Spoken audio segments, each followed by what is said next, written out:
Hey everybody, welcome back to Dynamic Alignment Bodywork. I'm Liam and I'm laughing a little bit because it's been a long time. It's been probably a month or so since I made a video, but nice to be back here with all of you, and hopefully today, like always, this video is of some good use for you as you explore your body and movement and this crazy world that we live in.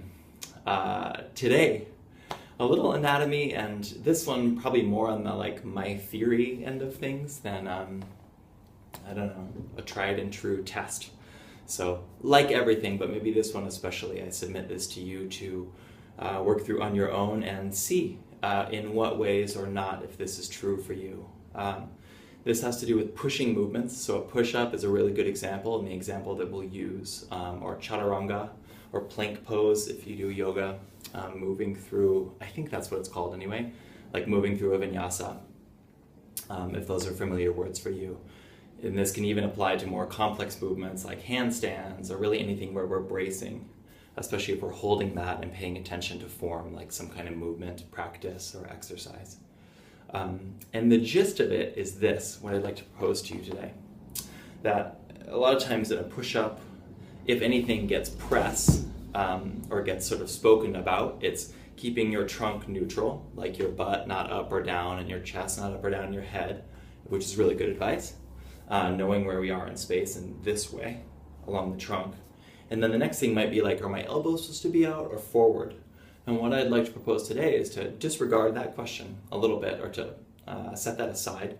If that's that form, extrinsic looking out, or sorry, outside looking in, and focus more on the feeling or inside out of really engaging through your whole palm, which really translates into what in my world of structural integration and the myofascial continuities of the body is called the deep front arm lines.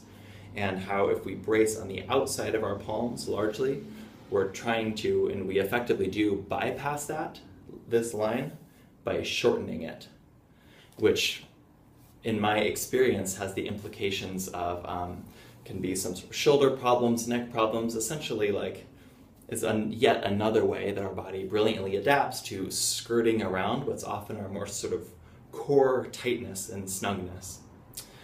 So what that looks like in practice, I mean, the gist of it I already said is when my hands are on the ground, I want to have full contact through my palm, and especially this, it's hard to see, this part of my hand is the one that I'll tend to sort of avoid and brace out of, and load my outside line more than this kind of deep front, which actually gives me a pretty nice spreading.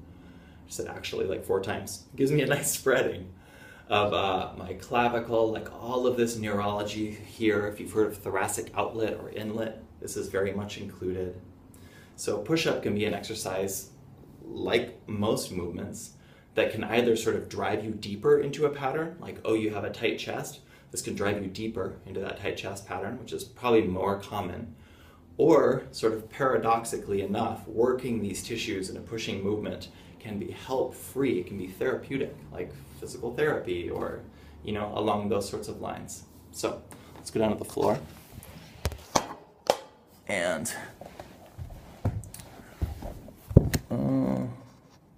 there we go. So if I'm getting ready to do a push-up, I'm be here in plank. So again, this is what I was talking about. I'm not sagging, or, you know, my trunk is neutral, my head's pretty much up. And then the tendency, especially when we get tired, will be to, I'll really exaggerate, to brace into the outside of my hands. And then here, I can push. It tends to push my elbows out a little bit. And it's hard to see, but this part of my chest actually gets really short. Well, sort of short, but short in a way that still really very much matters to us functionally. The more I can really root through my whole hands, and even in plank, taking a moment to really feel the ground, feel that deep inside line of this force traveling all the way up into my clavicles, which goes right into my core, not just my abs, but like the deep center of me. Here, then if I can focus on that as I'm going down, my elbows and shoulders naturally get into a good position. And it's not necessarily because I'm thinking elbows back or shoulders open. But because I'm focused on finding that deep front line, that deep front arm line, as much as I am anything else in my arms, like, okay, there it is.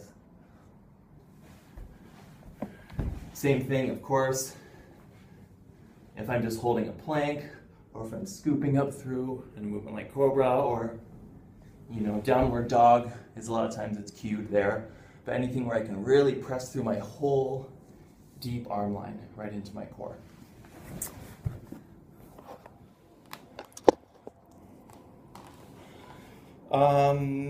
That's it. That's it for today. This kind of thinking about pushing movements has been really, really helpful for me, and as the more I get into it, the more it's kind of changing the way I move and really changing the way I think about if a movement is good or not. So to the question of like, I have a tight chest, are push-ups good?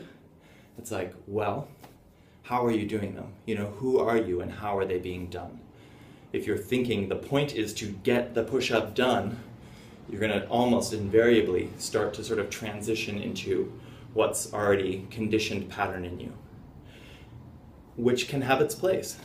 And if you want to use the push-up to wake up deeper, more stuck conditioned patterns in the body and sort of open these front lines, which are almost always tight on us in sort of this forward closed culture, that pressing can have a really beautiful therapeutic effect, and that 2 push-ups like that would be better than, I don't know, 80, you know, the other way around, if we're looking at it through that lens. So, welcome back to all of us. Hope this helps, and I'll see you when we do. Ciao.